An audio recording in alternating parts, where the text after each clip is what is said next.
Somebody else is asking that. Yeah. And that conversation comes up in the 5 o'clock hour, incidentally. Yeah.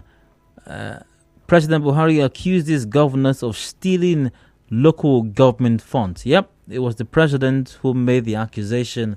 I am simply asking a question after His Excellency, the president himself, asked the question. So I'm sure that nobody, not even the DSS, can pick me up for that, because it was the president himself who made that statement. So I am safe. Thank God I am safe. Thank God that the DSS will not pick me up for this. Thank God that the police will not pick me up for this. Thank God that the CP, what's the name again? The Protector of Rights, Police Commissioner in River State, will not pick me up for this, because I'm simply echoing the question from a statement made by His Excellency, the President himself.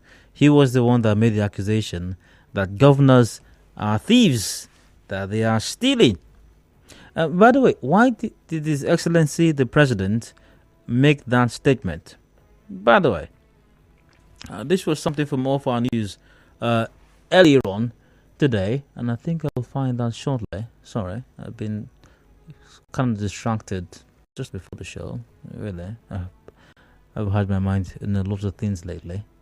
Really, I have. And I wish I could discuss those things with you. I'd like to, actually.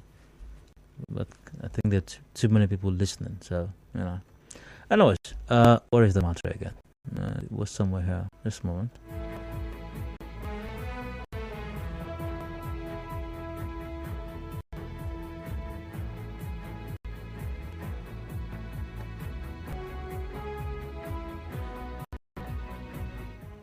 Anyways, I seem to be... Okay, yeah. President Buhari has indicated that governors steal from allocations of local government councils. The president spoke after delivering his speech at the presidential parley for members of the Senior Executive Course 44-2022 of the National Institute for Policy and Strategic Studies, State House. Now, he said personal integrity is fundamental in the operations of government. He gave an instance of how a state governor will receive allocation on behalf of councillors in his state, only to remit half of such allocation to the council chairman. The National Union of Local Government Employees corroborated the state governors were looting local government allocation. And yes, I'm not. I don't think it's a secret as such, but then again, we've had incidents of local government council chairmen who are publicly weeping and wailing in front of governors. So why not? I mean, why not really? I mean, if you can weep and wail in front of His Excellency the Governor, there's no... It lends credence to the perception, and not just perception, what appears might be the fact that governors or local government councils are merely an extension of government house as far as governors in Nigeria are concerned. Yeah, anyways, it's very unfortunate situation. And we'll look at that matter later on, and I think in the 5 o'clock hour. I'd like to get your take on that. Local governments functioning properly in the country? That's the question. But in the 4 o'clock hour, we're looking at a different matter. And third matter, by the way, are we really a nation of laws? Are we? I know we have a constitution, as amended 1999. Lawyers quote that, civil rights activists quote that, and the media, we quote that. And even you sometimes, you quote that also.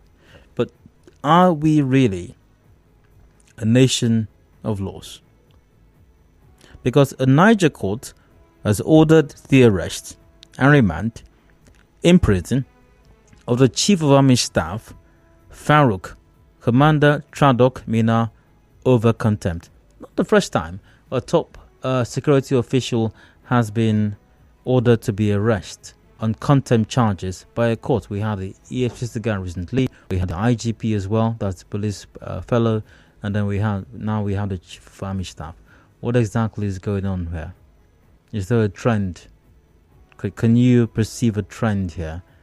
We'll discuss that. I'll be asking you, what is the problem with implementing the rule of law in Nigeria? I'll be speaking with Henry Ekine, lawyer and the national legal advisor with the CDHR in that hour on this conversation. So that's the preview of today's show. After the 6 p.m. news, we've got side comments coming up. No, pardon me. Open season, rather. Take your thoughts on all the matters discussed on the show today. But for now, let's get on with today's side comments. Random stories and random thoughts that caught my attention as I checked out the news earlier on today.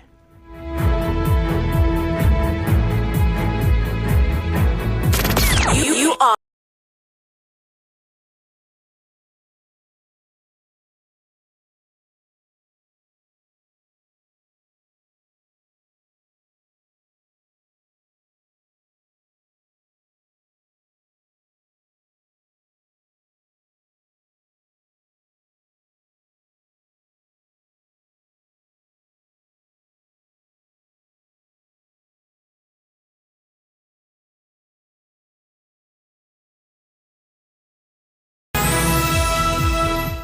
Hello, welcome back. It is Soundtracks in Nigeria Info here in Port Harcourt, the number one talk station. I'm Dial. 23 going past 3 p.m. Here are today's side comments. Random stories that caught my attention, not to be discussed now, but much later on. Now, the River State House of Assembly has passed the 2023 appropriation bill into law after it was adjusted from about 550 billion naira to about 555 billion naira. Now, Speaker of the House, Ikunyi Owaji Ibani, granted the leave to adjust the budget estimate after a debate on the report submitted by the chairman, House Committee on Appropriation, NME Labo George, to accommodate some items not captured in the budget, which included the registration of Wike and Judicial Institute. Well, I'm sure that the honorable members of the House of Assembly did a fantastic job in scrutinizing this budget. Okay, you know what? I'll say what I think about the fantastic job they did in a moment. Just imagine I'm say I be stakeholder for Purple Maryland. We be Maryland Mall before. Or still imagine I'm say I be stakeholder for Purple Lake.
that people are apprehended with hundreds of PVCs. Do you get where I'm going with this?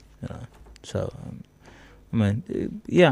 there's been a lot of innovation as far as the electoral process is concerned, and that's extremely commendable, by the way. And INEC is greatly responsible for this. So, thumbs up to INEC for that. But INEC cannot shield itself from responsibility as far as legitimate voters or prospective voters or eligible voters are concerned who are unable to get their PVCs. And we get reports that people are arrested with hundreds of PVCs, or PVCs are found in gutters or abandoned buildings and things like that. The question is, how did they get them? Because INEC is the sole agency responsible for giving out these PVCs in the first place. So, how did these persons get them at all?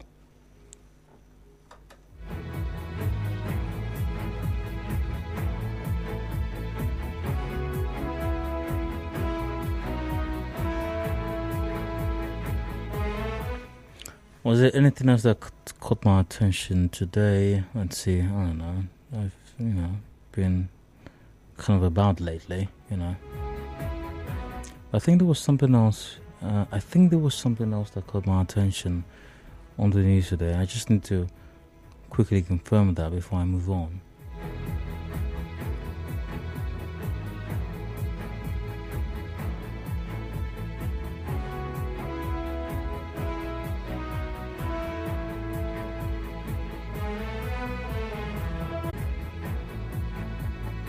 Now, this is important. The National Security Advisor, Major General Babagana Maguno, has warned state governors employing the use of thugs to prevent opposition from mounting campaign materials in their domains. The security agencies will soon descend on them. Anchoring the ministerial briefing at State House yesterday, he warned further that there will be no hiding place for the perpetrators when the law enforcement agencies take steps. Which law enforcement agencies is the National Security Advisor referring to exactly? Which ones? Which one? Is it the ones that will tell us to call the IG himself that this tinte permit will see, Oga, calm down. See, you don't have to permit 10,000 just to help you. See, call IG himself. Oga, stop, call IG, call IGP. 10,000, nothing. Is it the same one that is saying that will be involved? I don't understand sometimes. Which one is he talking about? Is it that same security architecture he's talking about? Just to be sure, because I think sometimes we have like two different security architecture in Nigeria. There's one that works in line with the law, which appears to be almost invisible most times, and then there's the other one that deals with the masses. Note that I said deals because they deal with the masses, Anyways.